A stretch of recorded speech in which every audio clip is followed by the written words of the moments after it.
ഉണ്ടാകട്ടെ. ഇന്ന് രാത്രിയിൽ നമുക്ക് വീണ്ടും ദൈവവചന പഠനത്തിനായിട്ട് ഒരുമിച്ച് കൂടുവാൻ സ്വർഗത്തിലെ ദൈവം സഹായിച്ചു. ലോകത്തിന്റെ വിവിധ ഭാഗങ്ങളിൽ നിന്ന് ജോയിൻ ചെയ്യുന്ന എല്ലാ പ്രിയപ്പെട്ടവരെയും കർത്താവായ യേശു ക്രിസ്തുവിന്റെ നാമത്തിൽ സ്നേഹവന്ദനം അറിയിക്കുന്നു. ഇന്ന് ഇത്രത്തോളം ദൈവം നമ്മളെ സഹായിച്ചു. നമ്മുടെ ക്ലാസ്സുകളൊക്കെ വളരെ അനുഗ്രഹത്തോടെ പോകുവാൻ ദൈവം സഹായിക്കുന്നുവല്ലോ. വളരെ ഉത്സാഹത്തോടെ നിങ്ങളുടെ തിരക്കുകളൊക്കെ മാറ്റിവെച്ച് അത്യുത്സാഹത്തോടെ ഇതിൽ ജോയിൻ ചെയ്യുന്ന എല്ലാവരെയും ദൈവം സഹായിക്കുകയും മാനിക്കുകയും ചെയ്യട്ടെ. ദൈവവചന പഠനം ഏറ്റവും അനുഗ്രഹമായി തീരുവാൻ സ്വർഗം സഹായിക്കട്ടെ. ഇന്ന് രാത്രിയിൽ നമ്മുടെ ക്ലാസ് എടുക്കുന്ന കർത്താവിന്റെ ദാസൻ പാസ്റ്റർ മാത്യു പി തോമസ് ആണ്. അദ്ദേഹം തിയോളജി എന്നുള്ള വിഷയത്തെ സംബന്ധിച്ച് തുടർമാനമായി ക്ലാസ്സുകൾ എടുത്തുകൊണ്ടിരിക്കുന്നു. ഇന്ന് രാത്രിയിലും കർത്താവിന്റെ ദാസൻ നമ്മോടൊപ്പം ട്രിവാൻഡ്രത്ത് നിന്ന് ജോയിൻ ചെയ്തിട്ടുണ്ട്. തൻ്റെ ക്ലാസ്സുകൾ ഏറ്റവും അനുഗ്രഹമായി തീരുവാൻ ഇന്ന് രാത്രിയിൽ ഇതിൽ ജോയിൻ ചെയ്യുന്ന എല്ലാ പ്രിയപ്പെട്ടവരെ ദൈവം സഹായിക്കേണ്ടതിന് പിന്നീട് ഇത് യൂട്യൂബിലൂടെ ഒക്കെ കേൾക്കുന്നവർക്കെല്ലാം ഈ ക്ലാസ്സുകൾ ഏറ്റവും അനുഗ്രഹമായി തീരുവാൻ സ്വർഗം സഹായിക്കേണ്ടതിന് എല്ലാവരും പ്രിയ കർത്താവിന്റെ ദാസനെ ഓർത്ത് സ്തോത്രം ചെയ്തുകൊണ്ടിരിക്കുമ്പോൾ ദൈവാത്മാവ് പ്രേരിപ്പിക്കുന്ന ആർക്കെങ്കിലും ഒരാൾക്ക് അൺമ്യൂട്ട് ചെയ്തിട്ട് ചുരുക്കമായി പ്രാർത്ഥിക്കാമല്ലോ.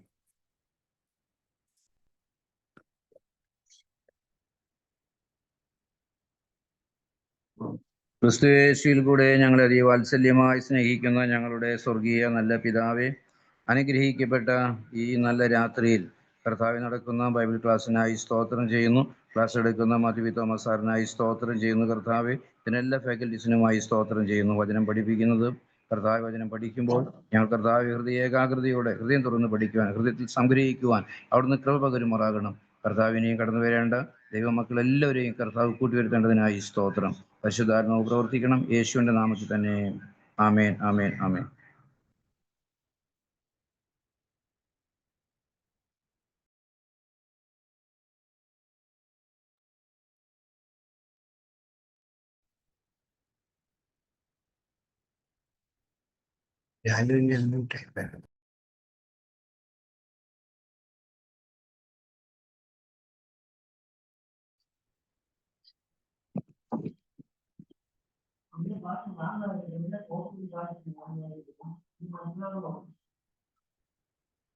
സോറി.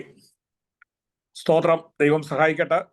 ഇത്രത്തോളം ദൈവം നമ്മളെ സഹായിച്ചു. Thank you pastor Davis. പ്രാർത്ഥിച്ചതിന് ദൈവം സഹായിക്കും. ഇന്ന് ഞാൻ ഓർപ്പിച്ചതുപോലെ നമ്മോടൊപ്പം വളരെ ആത്മാർത്ഥതയോടെ ക്ലാസ്സുകൾ അറ്റൻഡ് ചെയ്യുന്ന ബ്രദർ ജോൺസന്റെ മാതാവിന്റെ ശവസംസ്കാര ശുശ്രൂഷ ഇന്ന് തൃശ്ശൂരിൽ ആനപ്പാറ എന്ന് പറഞ്ഞ സ്ഥലത്ത് വെച്ചാണ് നടന്നത്. നമ്മുടെ അതിനടുത്ത് താമസിച്ച ആരെങ്കിലും ഉണ്ടോ എന്ന് ഞാൻ ചോദിച്ചിരുന്നു.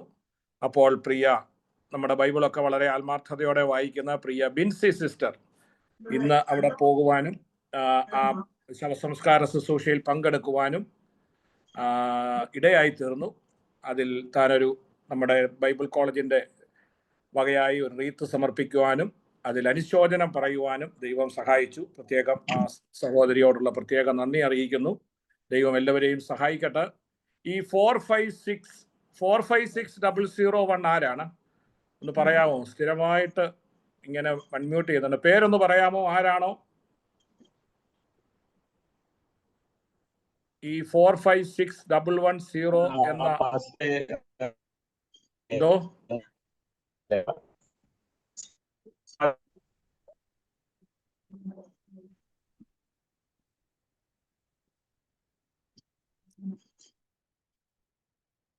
Praise the Lord. ദൈവം സഹായിക്കട്ടെ. തുടർന്നുള്ള ക്ലാസ് എടുക്കുവാൻ പ്രത്യേക സിസ്റ്ററിനോടുള്ള നന്ദി അറിയിക്കുന്നു. പ്രത്യേക ദുഃഖത്തിലായിരിക്കുന്ന ആ കുടുംബത്തെ ദൈവം ആശ്വസിപ്പിക്കട്ടെ. Praise the Lord. ഇന്ന് രാത്രിയിൽ കർത്താവിന്റെ ദാസൻ തുടർന്നുള്ള ക്ലാസ് എടുക്കും. വളരെ സ്നേഹത്തോടെ ആദരവോടെ ക്ഷണിക്കുന്നു പാസ്റ്റർ മാത്യു പി തോമസ്.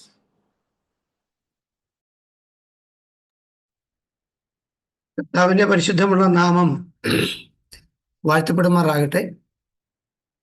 നമുക്ക് വീണ്ടും ദൈവവചന പഠനത്തിനായി കടന്നു വരുവാൻ ദൈവമായ കർത്താവ് നമ്മെ സഹായിച്ചുകൊണ്ടിരുന്ന ദൈവസ്നേഹത്തിനായി ഞാൻ ദൈവത്തെ നന്ദിയോടെ സ്തോത്രം ചെയ്യുന്നു. വിശേഷാൽ നമ്മുടെ പ്രിയപ്പെട്ട പാസ്റ്റർ ലാലു ജേക്കബ്, അതോടൊപ്പം തന്നെ പ്രിയ പാസ്റ്റർ ഷാജി കെ ദാനിയൽ, മറ്റ് ഈ സൂമിൽ ജോയിൻ ചെയ്തുകൊണ്ടിരിക്കുന്ന വാത്സല്യ സഹോദരി സഹോദരന്മാർ എല്ലാവർക്കും യേശു ക്രിസ്തുവിന്റെ നാമത്തിലുള്ള വന്ദനം ഈ സമയം അറിയിക്കുന്നു. പ്രാരംഭത്തിൽ പ്രിയ പാസ്റ്റർ ഓർപ്പിച്ചതുപോലെ നമ്മുടെ വളരെ ആത്മാർത്ഥമായി ദൈവവചനം പഠിക്കുന്ന പ്രിയ കെ ജോൺസൺ. അദ്ദേഹം ഗുജറാത്തിൽ നിന്നാണ് നമ്മോടൊപ്പം പഠിക്കുന്നത്. അദ്ദേഹത്തിൻ്റെ വാത്സല്യ മാതാവാണ് ഇവിടെ ആൽപ്പാറയിൽ നിര്യാതയായത്. അതിൽ സംബന്ധിക്കാൻ കഴിഞ്ഞല്ലോ. ദൈവത്തെ നന്ദിയോടെ മഹത്വപ്പെടുത്തുമ്പോൾ ആ കുടുംബത്തെ ദൈവം ആശ്വസിപ്പിക്കട്ടെ. ഇന്നത്തെ ക്ലാസ്സുകളിലേക്ക് നാം പ്രവേശിക്കുകയാണ്. നാം ഇന്ന് ഈ ദിവസങ്ങളിലെല്ലാം ഞാൻ എടുത്തുകൊണ്ടിരുന്ന ക്ലാസ്സുകൾ നിങ്ങൾക്ക് ഓർമ്മയുണ്ട്. വളരെ വ്യക്തമായി തന്നെ നമ്മൾ തിയോളജി ആയിരുന്നു അത് പഠിച്ചുകൊണ്ടിരുന്നത്. തിയോളജി എന്ന സബ്ജക്റ്റിൽ വളരെ വ്യക്തമായിട്ട് നമ്മൾ കഴിഞ്ഞ ദിവസങ്ങളിലൊക്കെ പഠിച്ചുകൊണ്ടിരുന്നത് തിയോളജിയുടെ പ്രാരംഭ വാക്കുകൾ ബിബ്ലിയോളജി, തിയോളജി പ്രോപ്പർ. ഇന്ന് മുതൽ ക്രിസ്റ്റോളജിയാണ് നാം പഠിക്കാനായിട്ട് വന്നത്, ക്രിസ്തുശാസ്ത്രം. അപ്പോൾ തന്നെ സിസ്റ്റമാറ്റിക് തിയോളജിയുടെ മൂന്നാമത്തെ സെക്ഷനാണ് ക്രിസ്റ്റോളജി എന്ന് പറയുന്നത് എന്ന് നമുക്കേവർക്കും അറിവുണ്ടല്ലോ. നിങ്ങൾ ശ്രദ്ധിക്കുക, അതിൽ ഇതാണ് സത്യത്തിൽ നമ്മളിവിടെ പഠിച്ചുകൊണ്ടിരിക്കുന്നത്. ഒന്ന് വേദപുസ്തക ശാസ്ത്രം, രണ്ട് തിയോളജി പ്രോപ്പർ, മൂന്നാമത്തേതാണ് ക്രിസ്റ്റോളജി. ഞാൻ ഈ സ്ലൈഡ് എപ്പോഴും കാണിക്കുന്നത് എവിടെ വരെയായി എന്നൊക്കെ നമുക്കൊരു ബോധ്യം ഉണ്ടാകാൻ വേണ്ടിയാണ്. അതുകൊണ്ട് ഇപ്പോൾ ക്രിസ്റ്റോളജി എന്ന പാഠത്തിലേക്ക് നാം പ്രവേശിക്കുകയാണ്. ഓക്കെ, ക്രിസ്റ്റോളജി, ക്രിസ്തുശാസ്ത്രം. അത് ക്രിസ്റ്റോസ് അല്ലെ ക്രൈസ്റ്റ് പ്ലസ് ലോഗോസ്, അതാണ് സത്യത്തിൽ ക്രിസ്റ്റോളജി എന്ന് പറയുന്നത്. ക്രിസ്തുവിനെ കുറിച്ചുള്ള പഠനം. ക്രിസ്തുവിനെ കുറിച്ച് പഠിക്കുക എന്ന് പറയുമ്പോൾ തന്നെ നാം ഒന്ന് നോക്കുക, ലോക ചരിത്രത്തിന്റെ കേന്ദ്ര പുരുഷനാണ് യേശുക്രിസ്തു. അപ്പോൾ തന്നെ യേശുക്രിസ്തുവിനെ കുറിച്ചുള്ള പഠനം എന്ന് പറയുമ്പോൾ നാം വളരെ ഗൗരവമായി അത് പഠിക്കേണ്ട ഒരു കാര്യമാണ്. കാരണം തിയോളജിയിൽ വളരെ പ്രാധാന്യത അർഹിക്കുന്ന ഒരു വിഷയമാണ് ക്രിസ്തുശാസ്ത്രം എന്ന് പറയുന്നത്. കാരണം മനുഷ്യനെ കുറിച്ചുള്ള ദൈവിക നിർണയങ്ങളെല്ലാം പൂർത്തി അടയുന്നത് യേശുക്രിസ്തുവിലാണ്. മനുഷ്യവർഗത്തിന് ചരിത്രം തന്നെ യേശുക്രിസ്തുവിന്റെ വരവിനായുള്ള ഒരുക്കവുമാണ്. പഴയ നിയമത്തിൽ കാണുന്ന പ്രതിരൂപങ്ങള്, നിഴലുകള്, പ്രതീകങ്ങള്, പ്രവചനങ്ങള്, ഇവയെല്ലാം തന്നെ യേശുക്രിസ്തുവിന്റെ ആഗമനത്തെയാണ് അറിയിച്ചുകൊണ്ടിരുന്നത്. അപ്പോൾ തന്നെ കാലസമ്പൂർണത വന്നപ്പോൾ യേശുക്രിസ്തു ഈ ലോകത്തിൽ ജനിച്ചു. അതുകൊണ്ട് തന്നെ നമ്മൾ ഈ യേശുക്രിസ്തുവിനെ കുറിച്ചുള്ള പഠനം വളരെ ഗൗരവമേറിയ ഒരു ഭാഗമാണ്. ശ്രദ്ധിക്കൂ. അപ്പൊ ഈ ക്രിസ്റ്റോളജിയിൽ, ക്രിസ്തുശാസ്ത്രം, ധാരാളം എതിർപ്പുകൾക്കും ഒത്തിരി സംശയങ്ങൾക്കും ഒത്തിരി ചോദ്യങ്ങൾക്കും വിധേയപ്പെട്ട ഒരു സബ്ജക്റ്റ് തന്നെയാണ് ക്രിസ്തുശാസ്ത്രം. തിയോളജി പ്രോപ്പറിന് അത്രയും പ്രശ്നങ്ങൾ ഉണ്ടായിട്ടില്ല. കാരണം ദൈവാദൃശ്യനും അപ്രമേയനുമാണ്. നമ്മൾ കഴിഞ്ഞ ദിവസമൊക്കെ പഠിച്ചല്ലോ ദൈവത്തിന്റെ ആട്രിബ്യൂട്ട്സ്, ദൈവത്തിന്റെ പ്രവർത്തനങ്ങൾ. അതിനെക്കുറിച്ചൊന്നും വലിയ ക്വസ്റ്റ്യൻസോ സംശയങ്ങളോ ഒന്നും മറ്റാർക്കും തന്നെ അങ്ങനെ അധികം ഉണ്ടാവില്ല. എന്നാൽ ക്രിസ്തു എന്ന വിഷയം വരുമ്പോൾ ധാരാളം പേര് ഇതിന് എതിരാളികളാണ് എന്നുള്ളത് നമ്മൾ ശരിയായി ഗ്രഹിക്കുക. അതുകൊണ്ട് തന്നെ ക്രിസ്തുശാസ്ത്രത്തിന്റെ ഒരു ആഴമേറിയ പഠനം നമുക്ക് വളരെ വളരെ അനിവാര്യമാണ്. ശ്രദ്ധിക്കൂ, ഇതിലാദ്യത്തെ മുഖവുര. മുഖവുര എന്ന് പറയുന്ന ഒരു സെക്ഷനാണ് ഞാനിപ്പോൾ ഈ പറഞ്ഞുകൊണ്ടിരിക്കുന്നത്. ഇൻട്രൊഡക്ഷൻ എന്ന് പറഞ്ഞാൽ മുഖവുര. നമുക്കറിയാം, ഈ ചരിത്രത്തിലേക്ക് നോക്കുമ്പോൾ തന്നെ നമ്മളും പലപ്പോഴും ഫേസ് ചെയ്യുന്ന ഒത്തിരി ചോദ്യങ്ങളുണ്ട്. ചിലപ്പോൾ ചില വീടുകളിൽ നമ്മൾ സന്ദർശിക്കുമ്പോൾ സുവിശേഷം പറയുമ്പോൾ അവർ ചോദിക്കാറുണ്ട്, യേശുക്രിസ്തു ദൈവമാണോ? യേശുക്രിസ്തു ഈ ലോകത്തിൽ വന്ന ഒരു മനുഷ്യനല്ലേ? മനുഷ്യനെ എങ്ങനെ ദൈവമായിട്ട് നിങ്ങൾ അംഗീകരിക്കും? മാത്രമല്ല, ഏകസത്യ ദൈവത്തെ വിശ്വസിക്കുന്ന നിങ്ങൾക്ക് ജോസഫിനെ മറിയയുടെ മകനായി ജനിച്ച ഒരുവനെ അംഗീകരിക്കാൻ പറ്റുമോ? ധാരാളം ചോദ്യം. അതുകൊണ്ടാണ് ഞാൻ പറഞ്ഞു, ഒത്തിരി ചോദ്യങ്ങൾ നമ്മുടെ മുമ്പിൽ വരുന്നത് ക്രിസ്തുശാസ്ത്രം സംബന്ധമാണ്. അതുകൊണ്ട് തന്നെ നിങ്ങൾ കൂടുതൽ ശ്രദ്ധ ചെലുത്തുകയും വളരെ ആധികാരികമായി പഠിക്കുകയും ചെയ്യേണ്ടത് ആണ് എന്ന് ഓർപ്പിക്കുന്നു. അപ്പൊ മുഖവുരയിൽ ഞാൻ അത്രയും ഭാഗങ്ങൾ അങ്ങ് ചേർക്കട്ടെ. നെക്സ്റ്റ്, ഇതിനൊരു ഡെഫിനിഷൻ പറയാൻ പോവാ. എന്താണ് സത്യത്തിൽ ക്രിസ്തുശാസ്ത്രം? ക്രിസ്തുശാസ്ത്രം എന്ന് പറയുന്നത് study about the person and works of Christ. യേശു ക്രിസ്തുവിൻ്റെ പേഴ്സൺ എന്ന് പറഞ്ഞാൽ ആളത്വം. യേശു ക്രിസ്തുവിന്റെ ആളത്വത്തെയും പ്രവർത്തനത്തെയും കുറിച്ച് പഠിക്കുന്നതിനെയാണ് ക്രിസ്തുശാസ്ത്രം എന്ന് പറയുന്നത്. ഇപ്പൊ ഈ ഒരു 2 ഇംഗ്ലീഷ് വാക്ക് എഴുതുന്നതുകൊണ്ട് നിങ്ങൾക്ക് ബുദ്ധിമുട്ട് വരികയാണെന്ന് എനിക്കറിയാം. 2 പദം പഠിച്ചാൽ മതി, പേഴ്സൺ ആൻഡ് വർക്ക്സ്. അപ്പൊ എന്താണ് ക്രിസ്തുശാസ്ത്രത്തിൽ പഠിക്കുന്നത്? എൻ്റെ ശ്രോതാക്കളായിട്ടുള്ളവർ മുഴുവൻ ഇപ്പൊ തന്നെ ബൈ ഹെർട്ട് ചെയ്യണമെന്നാണ് ഞാൻ പറയുന്നത്. എന്താണ് നമ്മൾ പഠിക്കാൻ പോകുന്നത്? Number 1, the person of Christ. Number 2, the works of Christ. അതായത് the person എന്ന് പറഞ്ഞാൽ ആളത്വം, വർക്ക്സ് എന്ന് പറഞ്ഞാൽ പ്രവർത്തനം. അപ്പൊ യേശുക്രിസ്തുവിന്റെ ആളത്വത്തെയും യേശുക്രിസ്തുവിന്റെ പ്രവർത്തനങ്ങളെയും പഠിക്കുന്ന പഠന ശൃംഖലയുടെ പേരാണ് ക്രിസ്തുശാസ്ത്രം. ഓക്കെ, എനിക്കൊന്ന് എഴുതുന്നവർക്ക് മലയാളത്തിൽ എഴുതാനായിട്ട് ഞാൻ വളരെ വിശദമായിട്ടാണ് പറയുന്നത്. ഈ കൂടെ തന്നെ ഈ സ്ലൈഡ് കാണുമ്പോൾ തന്നെ മലയാളത്തിൽ എനിക്ക് എഴുതാനായിട്ട് കഴിയും. എനിക്ക് ട്രാൻസ്ലേറ്റ് ചെയ്യാൻ എനിക്ക് സമയം കിട്ടിയില്ല, അതുകൊണ്ട് നിങ്ങൾക്കത് ഈസി ആയിട്ട് പറ്റുന്ന കാര്യമേ ഉള്ളൂ അതിനകത്ത്. The person and works of Christ. അപ്പൊ നിങ്ങൾ ശ്രദ്ധിക്കുക, എന്താണ് ദ പേഴ്സൺ എന്ന് പറയുന്നത്? നോക്കൂ, ഞാൻ അതിനടി നോട്ട് ചെയ്തിട്ടുണ്ട്. The person of Christ. Person of Christ എന്ന് പറഞ്ഞാൽ അതിനകത്ത് 2 പാഠങ്ങളുണ്ട്. ഒന്ന് ഡിവിനിറ്റി, 2 ഹ്യൂമാനിറ്റി. എന്താണ് ഡിവിനിറ്റി എന്ന് പറഞ്ഞാൽ? ദൈവത്വം. ഹ്യൂമാനിറ്റി എന്ന് പറഞ്ഞാൽ മനുഷ്യത്വം. അപ്പം യേശുക്രിസ്തുവിന്റെ ദൈവത്വത്തെയും മനുഷ്യത്വത്തെയും കുറിച്ച് പഠിക്കുന്ന പഠന ശൃംഖല, അല്ലെങ്കിൽ അതിന് പറയുന്ന പേരാണ് ദ പേഴ്സൺ ഓഫ് ക്രൈസ്റ്റ് എന്ന് പറയുന്നത്.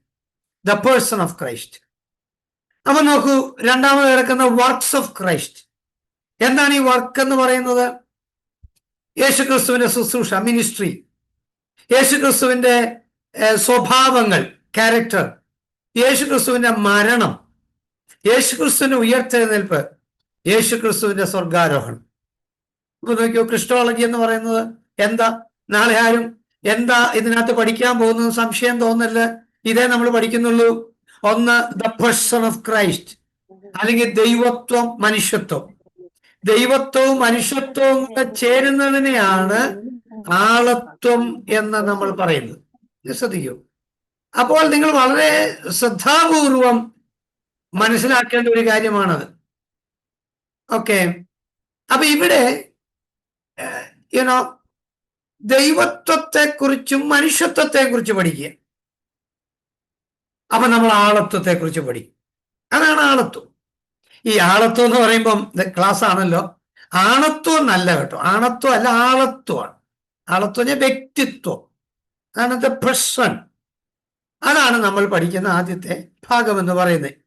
അപ്പൊ ഈ സബ്ജക്റ്റിന് 2 ഭാഗവും ഞാൻ പറഞ്ഞു തന്നു. ഒന്ന് the person of Christ, 2 the works of Christ. Then what is Christology? യേശുക്രിസ്തുവിന്റെ ആളത്വത്തെയും യേശുക്രിസ്തുവിന്റെ പ്രവർത്തനങ്ങളെയും കുറിച്ച് പഠിക്കുന്ന പഠനത്തെയാണ് ക്രിസ്തുശാസ്ത്രം എന്ന് പറയുന്നത്.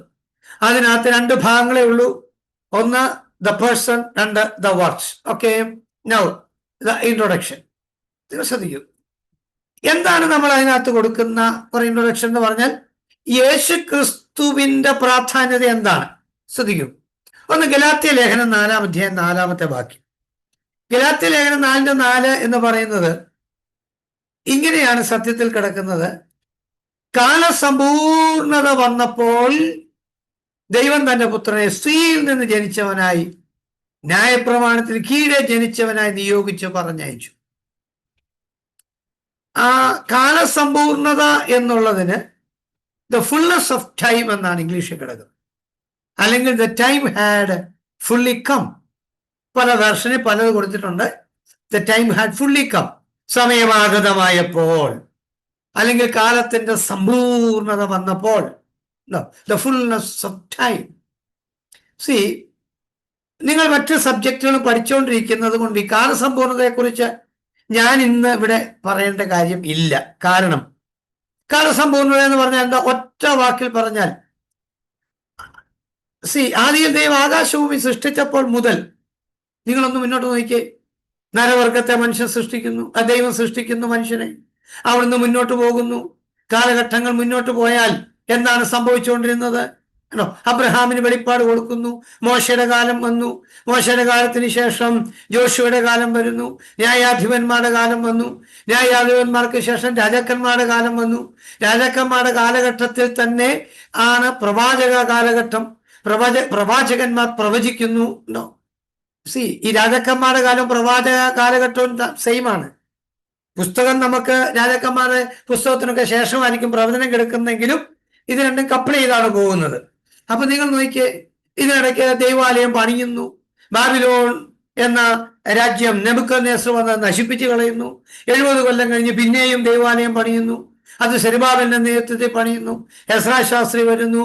പിന്നീട് നെഹമ്യാവ് വരുന്നു, മതില് പണിയുന്നു. എല്ലാം സുരക്ഷിതമാകുന്നു. അതിനുശേഷം മലാഖി പ്രവാചകൻ പ്രവചിക്കുന്നു. പിന്നീട് ഒരു 400 വർഷം യാതൊരുവിധ ദൈവിക സംസർഗവും ലോകത്തോടില്ല. ആ സമയത്താണ് ജനങ്ങൾ പല ഗ്രൂപ്പുകളായി മാറിയത്. അപ്പോഴാണ് പരീശന്മാരെ ഉടലെടുത്തത്. ആ സമയത്താണ് സദൂക്യർ ഉടലെടുത്തത്. ആ സമയത്താണ് യസേന്യർ ഉടലെടുത്തത്. ആ സമയത്താണ് ശാസ്ത്രിമാര് ഉരുവായത്. ആ സമയത്താണ് സെലക്ട്സ് എരിവുകാര് വന്നത്. ഈ 5 ഗ്രൂപ്പുകളെല്ലാം ഈ ടൈം പീരീഡിലാണ് ഉണ്ടാകുന്നത്. അതിന് പറയുന്ന പേര് തന്നെ ഇന്റർ ടെസ്റ്റ്മെന്റൽ പീരീഡ് എന്നാണ്. വാക്ക് കേൾക്കുമ്പോൾ തന്നെ നിങ്ങൾക്കറിയാം, ഇന്റർ ടെസ്റ്റ്മെന്റൽ പീരീഡ് എന്ന് പറഞ്ഞാൽ ഓൾഡ് ടെസ്റ്റ്മെന്റിനും ന്യൂ ടെസ്റ്റ്മെന്റിനും ഇടയ്ക്കുള്ള സമയം. ഇന്റർ ടെസ്റ്റ്മെന്റൽ പീരീഡ്, ഇടവേള. ആ ഇടയ്ക്കുള്ള സമയം 400 വർഷം. ഈ 400 വർഷത്തെ ചരിത്രം ഗ്രഹിക്കുമ്പോൾ മാത്രമാണ് സത്യത്തിൽ നമുക്ക് സുവിശേഷം മനസ്സിലാകുന്നത്. അപ്പൊ നോക്കൂ, ആ 400 വർഷത്തിൽ ബാബിലോൺ സംസ്കാരം കഴിഞ്ഞിട്ട് നമ്മൾ പറയുന്ന മേഡിയോ പേർഷ്യൻ സംസ്കാരം വരുന്നു.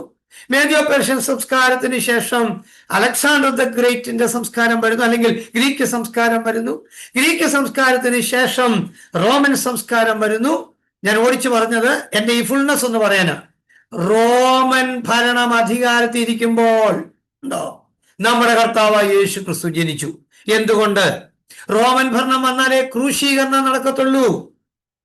അപ്പൊ കാലസമ്പൂർണത വന്നപ്പോൾ എന്ന ഒരൊറ്റ വാക്കിന്റെ പിന്നിൽ എത്രയോ ചരിത്രമാണ് സ്നേഹിതരെ ഒളിഞ്ഞു കിടക്കുന്നത്. കണ്ടോ, കാല സമ്പൂർണത വന്നപ്പോൾ എല്ലാ കാര്യങ്ങളും, അത് എല്ലാ മേഖലകളിലും, രാഷ്ട്രീയമായിട്ട്, സാമൂഹികമായിട്ട്, അപ്പോൾ തന്നെ ആധ്യാത്മികമായിട്ടെല്ലാം യേശു ക്രിസ്തു ജനിക്കുവാൻ തക്ക പരുവൻ റെഡിയായി കഴിഞ്ഞു. അപ്പോഴാണ് യേശു ജനിച്ചത്. കാരണം യേശുവിന്റെ ക്രൂശ് മരണം നടക്കണമെങ്കിൽ റോം പാലസ്തീൻ പിടിച്ചെടുക്കണം. അങ്ങനെയാണ് റോം പിടിച്ചെടുക്കുന്നത്. റോമിന്റെ കീഴിൽ പലസ്തീൻ നാട് വന്നപ്പോൾ യേശു ഈ ഭൂമിയിൽ ജനിക്കുന്നു. നോക്കൂ, ഇങ്ങനെയൊക്കെ നോക്കുമ്പോഴാണ് ഈ ദൈവത്തിന്റെ പ്രവൃത്തി എത്ര വലുതാ എന്ന് നമ്മൾ മനസ്സിലാക്കുന്നത്. നോക്കൂ, അപ്പൊ കാലസമ്പൂർണത വന്നപ്പോൾ യേശു ക്രിസ്തു ഇവിടെ ജനിക്കുവാനായിട്ട് ഇടയായി തീർന്നു. നെക്സ്റ്റ് വൺ നോക്കിയോ, അപ്പോസ്തല പ്രവൃത്തിക്കകത്ത് ഒക്കെ മുമ്പേ പറഞ്ഞല്ലോ, പേര് പ്രിയ ലാലു പാസ്റ്റർ പറഞ്ഞിരുന്നു. അഞ്ജു എന്ന് പേര് പറഞ്ഞു. Anju please take book of Acts chapter 10, 10-ാം അധ്യായം 43-ാമത്തെ വാക്യം ഒന്ന് വായിച്ചു നോക്കിയേ. 10:43.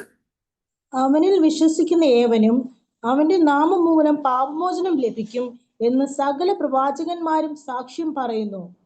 ഓക്കെ, എന്തോ മനസ്സിലായി വായിച്ചിട്ട്? എല്ലാവരും കേട്ടല്ലോ. അവൻ മൂലം പാപമോചനം മാനവലോകത്തിന് ലഭിക്കും എന്ന് സകല പ്രവാചകന്മാരും പ്രവചിക്കുന്നു. അങ്ങനെയാണെങ്കിൽ പഴയ നിയമത്തിലെ സകല പ്രവാചകന്മാരുടെയും പ്രവചനത്തിന്റെ ആത്യന്തിക ലക്ഷ്യം എന്തായിരുന്നു എന്ന് ചോദിച്ചാൽ ഉത്തരം നിങ്ങൾക്ക് കിട്ടിയോ?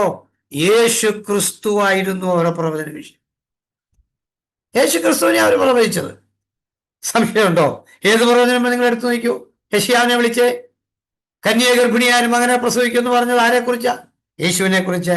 മീഖായെ നോക്ക്, ഓരോ പ്രവാചകന്മാരെ നോക്ക്, മുഴുവൻ പ്രവാചകന്മാരും പ്രവചിച്ചത് യേശു വരുമെന്നായിരുന്നു.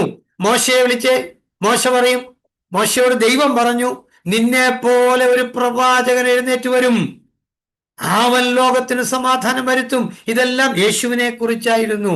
ശമൂവേൽ പ്രവചിച്ച ആരെ കുറിച്ചാ? യേശുവിനെ കുറിച്ചാണ്. അബ്രഹാമിനോട് പറഞ്ഞ ആരെ കുറിച്ചാ?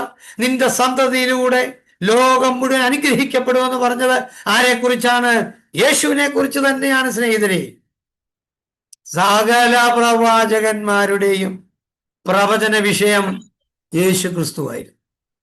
സകല പ്രവാചകന്മാരുടെയും പ്രവചന വിഷയം യേശു ക്രിസ്തുവായിരുന്നു. Okay, number 2. അടുത്തത് അപ്പോസ്തലപ്രവൃത്തി പുസ്തകം 5-ാം അധ്യായം 42-ാമത്തെ വാക്യം ഒന്ന് വായിച്ചു നോക്കി. Book of Acts chapter 5 verse 42. അപ്പോസ്തലപ്രവൃത്തികൾ 5:42. പിന്നെ അവർ ദിനംപ്രതി ദേവാലയത്തിലും വീട് തോറും വിടാതെ ഉപദേശിക്കുകയും യേശുക്രിസ്തു എന്ന് സുവിശേഷിക്കുകയും ചെയ്തുകൊണ്ടിരുന്നു. യേശുവിനെ ക്രിസ്തു എന്ന് സുവിശേഷിക്കുകയും ചെയ്തുകൊണ്ടിരുന്നു. ഓക്കെ, ഞാൻ തിരുത്താൻ വരികയായിരുന്നു. യേശുവിനെ ക്രിസ്തു എന്ന് വീടുതോറും വിടാതെ ഉപദേശിച്ചു കൊണ്ടിരുന്നു. അതാണ് മെസ്സേജ് ഓഫ് അപ്പോസ്റ്റൽസ് ഞാൻ എഴുതിയിരിക്കുന്നത്. അപ്പോസ്തോലന്മാരുടെ മുഴുവൻ പ്രസംഗ വിഷയം യേശു ക്രിസ്തുവായിരുന്നു. നിങ്ങളിപ്പോൾ അപ്പോസ്തലപ്രവൃത്തി പഠിച്ചുകൊണ്ടിരിക്കുന്നല്ലോ. സോ എനിക്ക് ഒത്തിരി സന്തോഷമുണ്ട്. അപ്പോസ്തലപ്രവൃത്തി നിങ്ങൾ പഠിച്ചുകൊണ്ടിരിക്കുന്നുണ്ട്. എന്തോ അപ്പോസ്തലപ്രവൃത്തി കിടക്കുന്ന മുഴുവൻ പ്രഥമ പ്രസംഗം നടത്തിയ പത്രോസ്ലീഹ പ്രസംഗിച്ച ആരെ കുറിച്ചാ? യേശു ക്രിസ്തുവിനെ കുറിച്ചാ. പെന്തക്കോസ്തി പെരുന്നാളിൽ പരിശുദ്ധ രൂഹ ഇറങ്ങി വന്നു, ശരി തന്നെ. അവരെല്ലാവരും ആത്മാവിൽ നിറഞ്ഞ അന്യഭാഷയൊക്കെ പറഞ്ഞു.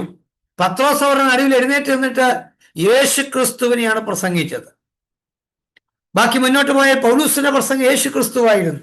സ്ലീഹന്മാരുടെ മുഴുവൻ പ്രസംഗവും യേശു ക്രിസ്തുവായിരുന്നു. അതാണ് മെസ്സേജ് ഓഫ് അപ്പോസ്റ്റൽസ്.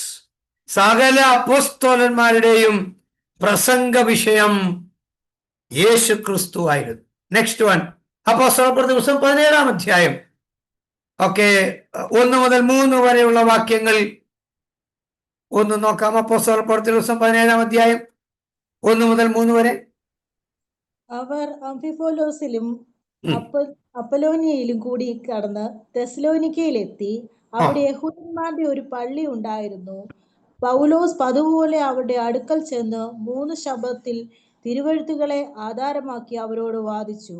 ശ്രദ്ധിക്കൂ, തെസ്സലോനിക്കയിൽ പള്ളിയിൽ ചെന്ന്, യഹൂദന്മാരുടെ പള്ളിയിൽ ചെന്നിട്ട് അവിടെ പൗലൂസ് 3 ആഴ്ചയും പ്രസംഗിച്ചത് യേശു ക്രിസ്തുവിനെയാ.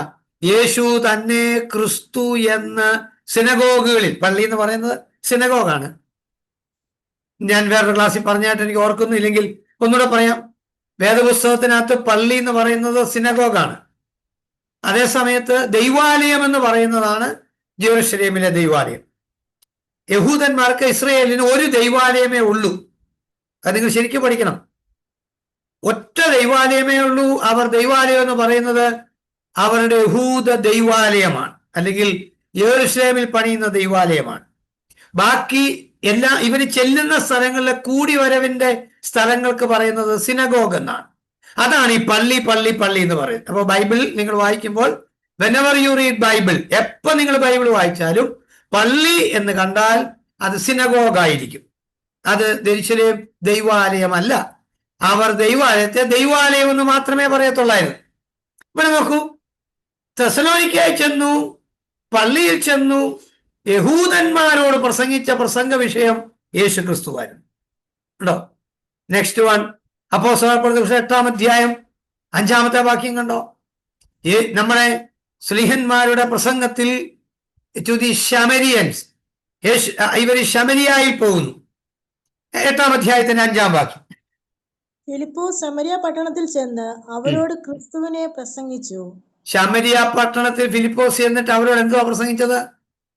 ക്രിസ്തുവിനെ കുറിച്ച് പ്രസംഗിച്ചു. എന്റെ ശ്രോതാക്കൾ മുഴുവൻ ഈ ബൈബിൾ കോളേജ് പഠനം കഴിയുമ്പോഴും അല്ല, ഈ രാത്രിയിലല്ലേ നമുക്ക് ക്ലാസ്സുകൾ, പകലെല്ലാം ഫ്രീ അല്ലേ, നിങ്ങൾ പോയി ക്രിസ്തുവിനെ പ്രസംഗിക്കണം. വേറെ ഒന്നും പ്രസംഗിക്കേണ്ട കാര്യമില്ല, ക്രിസ്തുവിനെയാണ് പ്രസംഗിക്കേണ്ടത്.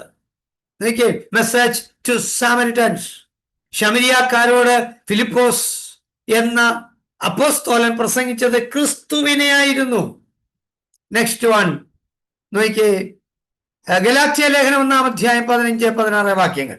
ഗലാത്യ ലേഖനം 1-ാം അധ്യായം 15-16 വാക്യങ്ങൾ. എങ്കിലും എന്റെ ജനനം മുതൽ എന്നെ വേർതിരിച്ച് തന്റെ കൃപയാൽ വിളിച്ചിരിക്കുന്ന ദൈവം തന്റെ പുത്രനെ കുറിച്ചുള്ള സുവിശേഷം ഞാൻ ജാതികളുടെ ഇടയിൽ അറിയിക്കേണ്ടതിന് അവനെ എന്നിൽ വെളിപ്പെടുത്തുവാൻ പ്രസാദിച്ചപ്പോൾ ഞാൻ മാംസരക്തങ്ങളോട് ആലോചിക്കുകയോ എനിക്ക് മുമ്പേ അപ്പോസ്തലന്മാരായവരുടെ അടുക്കൽ യെരൂശലേമിലേക്ക് പോകുകയോ ചെയ്യാതെ നേരെ അറബിയിലേക്ക് പോവുകയും ദമസ്കോസിലേക്ക് മടങ്ങി പോരുകയും ചെയ്തു. ഓക്കെ, ശ്രദ്ധിക്കുക. എന്റെ ജനനം മുതൽ എന്നെ വേർതിരിച്ച് ഈ സുവിശേഷം ജാതികളോട് പ്രസംഗിക്കേണ്ടതിന് എന്നെ ദൈവം അഭിഷേകം ചെയ്തിരിക്കുന്നു. എന്റെ രത്ന ചുരുക്കമാണ് പറയുന്നത്. അപ്പോൾ എന്തോ മനസ്സിലായി? ദ മെസ്സേജ് ടു ജെന്റൈൽസ്, ജാതികളോട് പ്രസംഗിക്കപ്പെടുവാൻ പരിശുദ്ധാത്മാവ് അപ്പോസ്തലനായ പൗലോസിനെ നിയോഗിച്ചത് ഒരൊറ്റ കാര്യത്തിന് വേണ്ടിയായിരുന്നു, യേശു ക്രിസ്തുവിനെ പ്രസംഗിക്കാനായിരുന്നു. നിങ്ങൾ ഓർക്കണം, ഈ പൗലൂസ് യേശുവിനെ കുറിച്ച് പ്രസംഗിക്കുക എന്ന് പറഞ്ഞ ചെറിയ കാര്യമല്ല. ഞാനൊരു 2 മിനിറ്റ് കൊണ്ട് ഒരു കാര്യം പറയാം. പൗലൂസ് ഫിലിപ്പിയർക്ക് കത്തെഴുതുമ്പോൾ അദ്ദേഹം പറയുന്നുണ്ട്, ഞാൻ ആരാണ്? ഞാൻ ബെന്യാമിൻ ഗോത്രക്കാരനാണ്, 8-ാം നാൾ പരിച്ഛേദന ഏറ്റവനാണ്, യഹൂദനെ ജനിച്ച യഹൂദനാണ്, എബ്രാൻ ജനിച്ച എബ്രാനാണ്. താൻ എത്രയോ കാര്യങ്ങൾ പറയുക അതിനകത്ത്. ഞാൻ ബെന്യാമിൻ ഗോത്രക്കാരനാണ് പറയുക. എന്തുവാ ബെന്യാമിൻ ഗോത്രത്തിന്റെ പ്രത്യേകത? ഒരു വാക്കേ ഞാൻ പറയത്തുള്ളൂ, സമയക്കുറവുണ്ട്. ശ്രദ്ധിച്ചാൽ മനസ്സിലാവും. യാക്കോബ് എന്ന് പറയുന്ന വ്യക്തിക്ക് ഇസ്രയേൽ എന്ന പേര് മാറിയത് അല്ലെങ്കിൽ മാറ്റിയത് യബോക്ക് കടവിന്റെ തീരത്ത് വെച്ചാണ്. യബോക്ക് കടവിന്റെ തീരത്ത് വെച്ച് ഇസ്രയേൽ എന്ന പേര് മാറ്റിക്കഴിഞ്ഞ് യബോക്ക് കടവ് കടന്നു വന്നതിന് ശേഷം അവന്റെ കുടുംബ ജീവിതത്തിൽ, ദാമ്പത്യ ജീവിതത്തിൽ ഒരു മകൻ ഉണ്ടായി. ആ മകന്റെ പേരാണ് ബെന്യാമിൻ. ആമേ കറക്റ്റ്? ശരിയോ തെറ്റോ? നിങ്ങൾ വേറെ അറിയാവുന്നവരല്ലേ? ബാക്കി 12 മക്കളും ജനിച്ചത് ഇസ്രയേൽ എന്ന പേര് ഇട്ടതിന് ശേഷമല്ല. ബാക്കി 12 മക്കളും യാക്കോബിന്റെ മക്കളാണ്. നിങ്ങൾ ശരിക്കും ആഴമായി പഠിക്കണേ. ബാക്കി 12 മക്കളും യാക്കോബിന്റെ മക്കളാണ്. ഇസ്രയേലിന്റെ മകൻ ഒരാളെ ഉള്ളൂ, അത് മറ്റാരുമല്ല, ബെന്യാമീനാണ്. എന്ന് പറഞ്ഞാൽ യാക്കോബിന് ഇസ്രായേൽ എന്ന പേര് മാറ്റിയതിനു ശേഷം ജനിച്ചത് ഒറ്റയാളാണ് ബെന്യാമിൻ. ബെന്യാമിന്റെ പ്രത്യേകത ബെനോനി. ബെന്യാമിൻ ജനിച്ച ഉടൻ തന്നെ അവന്റെ അമ്മ മരിച്ചുപോയി, റാഹേൽ മരിച്ചുപോയി. നിങ്ങളൊന്ന് ഓർത്തു നോക്കിയേ, ഈ പൗലൂസ് ബെന്യാമിൻ ഗോത്രക്കാരനാണ്. ഉണ്ടോ?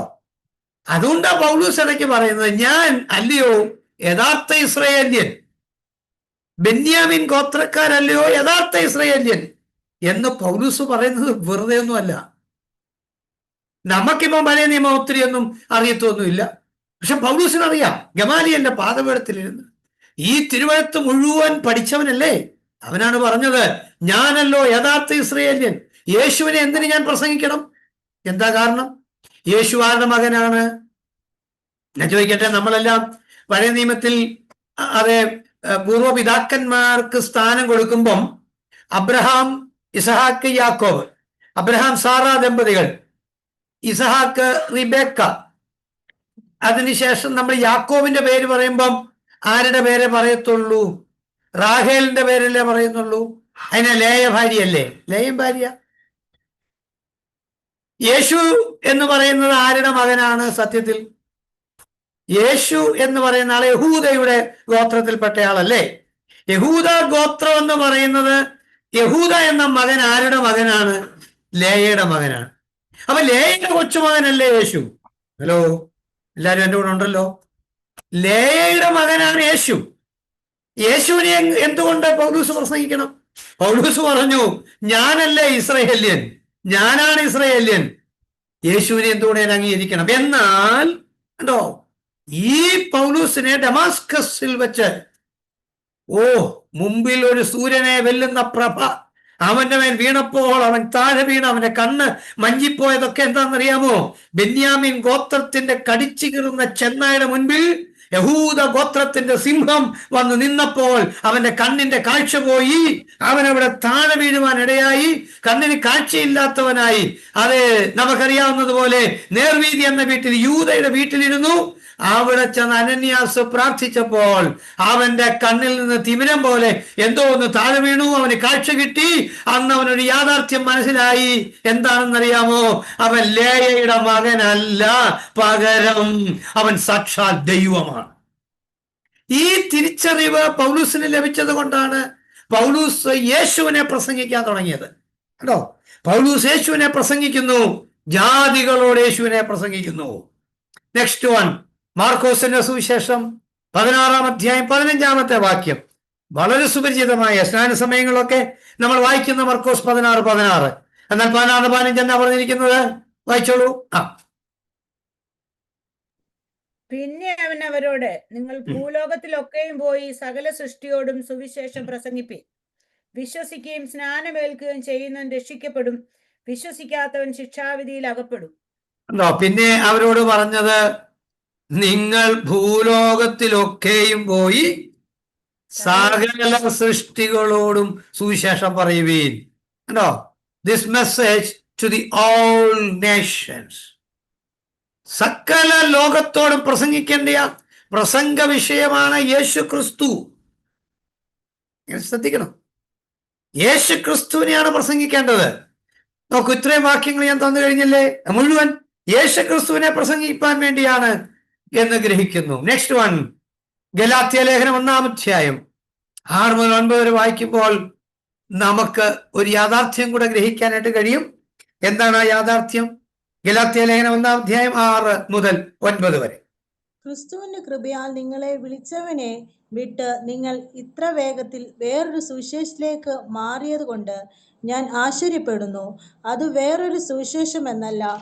ചിലർ നിങ്ങളെ കലക്കി ക്രിസ്തുവിന്റെ സുവിശേഷം മറിച്ചു കളയുവാൻ ഇച്ഛിക്കുന്നു എന്നത്രേ. എന്നാൽ ഞങ്ങൾ നിങ്ങളോട് അറിയിച്ചതിന് വിപരീതമായി ഞങ്ങൾ ആകട്ടെ, സ്വർഗത്തിൽ നിന്നൊരു ദൂതനാകട്ടെ നിങ്ങളുടെ സുവിശേഷം അറിയിച്ചാൽ അവൻ ശപിക്കപ്പെട്ടവൻ. ഞങ്ങൾ മുൻ പറഞ്ഞതുപോലെ ഞാൻ ഇപ്പോൾ പിന്നെയും പറയുന്നു, നിങ്ങൾ കൈക്കൊണ്ട സുവിശേഷത്തിന് വിപരീതമായി ആരെങ്കിലും നിങ്ങളോട് സുവിശേഷം അറിയിച്ചാൽ അവൻ ശപിക്കപ്പെട്ടവൻ. ഓക്കെ, എന്തോ മനസ്സിലായി?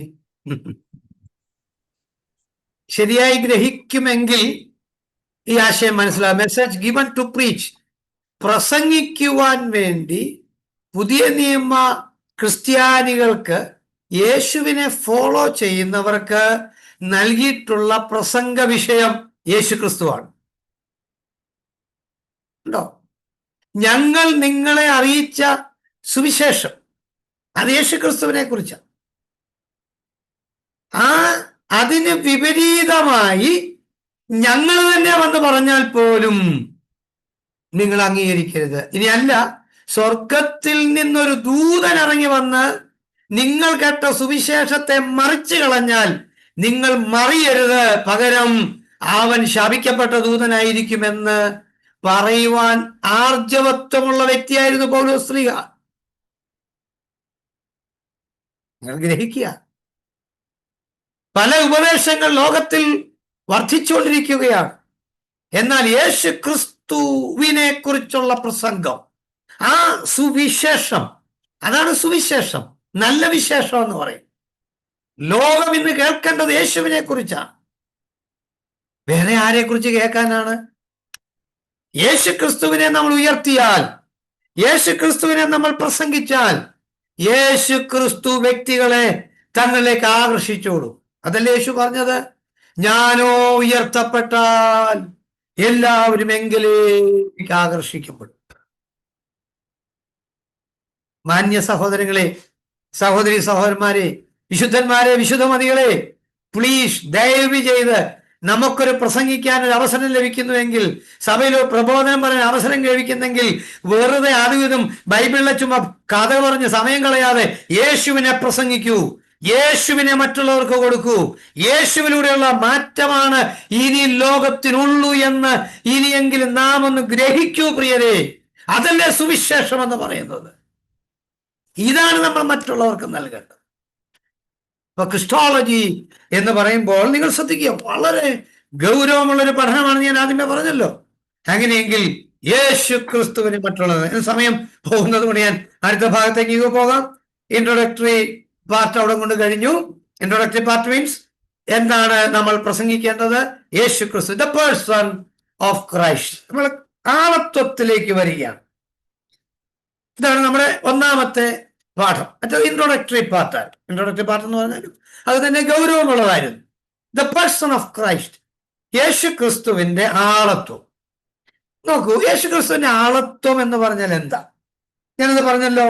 യേശു ക്രിസ്തുവിന്റെ ആളത്വത്തിൽ നമ്മൾ ശ്രദ്ധിക്കുന്ന ഏറ്റവും പ്രധാനമായ ഒന്നാമത്തെ കാര്യം തന്നെ, ഒന്ന് ശരിയായി നമുക്ക് നോക്കിയാൽ നമുക്ക് മനസ്സിലാക്കാൻ കഴിയും. യേശു ക്രിസ്തു എന്ന് പറയുമ്പോൾ അദ്ദേഹത്തിന്റെ വ്യക്തിത്വം, ആളത്വം എന്താണ്? ഉൽപ്പത്തി പുസ്തകം 1-ാം അധ്യായം 26, 27 വാക്യങ്ങൾ നമ്മൾ ശരിയായി ഒന്ന് നോക്കുമ്പോൾ തന്നെ നമുക്ക് അത് വളരെ വ്യക്തമായി മനസ്സിലാക്കാൻ കഴിയും. 1:26, 27. അനന്തരം ദൈവം നാം നമ്മുടെ സ്വരൂപത്തിൽ നമ്മുടെ സാദൃശ്യപ്രകാരം മനുഷ്യനെ ഉണ്ടാക്കുക, അവ സമുദ്രത്തിലുള്ള മതി. നാം നമ്മുടെ സാദൃശ്യത്തിൽ, നമ്മുടെ സ്വരൂപത്തിൽ മനുഷ്യനെ നിർമ്മിക്കുക. നമ്മുടെ എന്ന് പറയുന്ന ഒരു ബഹുമാന പുരസ്സരം പറയുന്ന പദമാണ്. ഞാനത് പറഞ്ഞിരുന്നു. ഞാൻ തന്നെ തിയോളജി പ്രോപ്പർ നിങ്ങളെ പഠിപ്പിച്ചതല്ലേ. എലോഹീം, എലോഹ, എലോഹീം, അതൊരു ബഹുമാന പുരസ്സരം പറയുന്ന പദമാണ്. അപ്പോൾ തന്നെ നാം ഒന്ന് മനസ്സിലാക്കുക, അതൊരു ബഹുവചന രൂപത്തിൽ ഉപയോഗിക്കുമ്പോൾ തന്നെ ദൈവിക ആളത്വങ്ങളിൽ പിതാവ്, പുത്രൻ, പരിശുദ്ധാത്മാവ് എന്ന മൂന്നാളത്വങ്ങളിൽ സ്ഥിതി ചെയ്യുന്ന ഏകദൈവമാണ് നമ്മുടെ ദൈവം. അങ്ങനെയാണെങ്കിൽ ഇവിടെ നാം ഗ്രഹിക്കും എങ്കിൽ ഒരു വ്യക്തമായ കാര്യം നമുക്ക് മനസ്സിലാക്കാനായിട്ട് കഴിയും. മനുഷ്യകുലത്തിന്റെ സൃഷ്ടിപ്പിൽ കർത്താവായ യേശു ക്രിസ്തു ഉണ്ടായിരുന്നു. ഉൽപ്പത്തി 1 നമുക്ക് കാണാപ്പാട് അറിയാവുന്നതാണ്. ആദിയിൽ ദൈവം ആകാശവും ഭൂമിയും സൃഷ്ടിച്ചു എന്നാണ്. ആദിയിൽ ദൈവം ആകാശവും സൃഷ്ടിച്ചു എന്ന് പറയുമ്പോൾ നമുക്കറിയേണ്ട ഒരു ഏറ്റവും പ്രധാനപ്പെട്ട ഒരു കാര്യമെന്ന് പറയുന്നത് അത് ബറഷിത്ത് ബാറ എലോഹിം ഉണ്ടോ? അങ്ങനെയെങ്കിൽ അവിടെയും ഒരു ബഹുമാന സൂചിതമായ പദമാണ് ഉപയോഗിച്ചത്. ലോകത്തിന്റെ സൃഷ്ടിപ്പിൽ നമ്മുടെ കർത്താവായ യേശു ക്രിസ്തു ഉണ്ടായിരുന്നു. ഓക്കെ.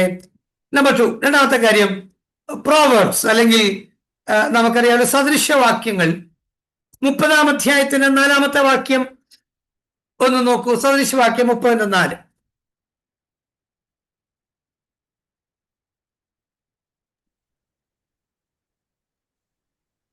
സ്വർഗത്തിൽ കയറുകയും ഇറങ്ങി വരികയും ചെയ്തവൻ ആർ?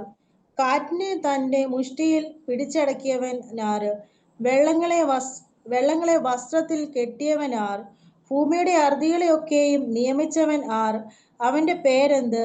അവന്റെ മകന്റെ പേരെന്ത്? നിനക്കറിയാമോ?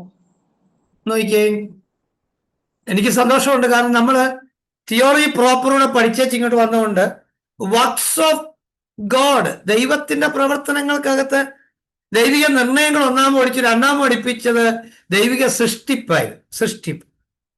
ഈ അണ്ടകടാകങ്ങളെ മുഴുവൻ സൃഷ്ടിച്ച ദൈവമാണ്. ഓക്കെ. സദൃശവാക്യത്തിൽ ചോദിക്കുന്ന ചോദ്യം നിങ്ങൾ നോക്കിയേ. 30-1 മുതൽ 3 വരെയുള്ള വാക്യങ്ങൾക്കകത്ത് അല്ലെങ്കിൽ 4-ാമത്തെ വാക്യത്തിനകത്ത് നാം ഇപ്പൊ കേട്ട് കഴിഞ്ഞു.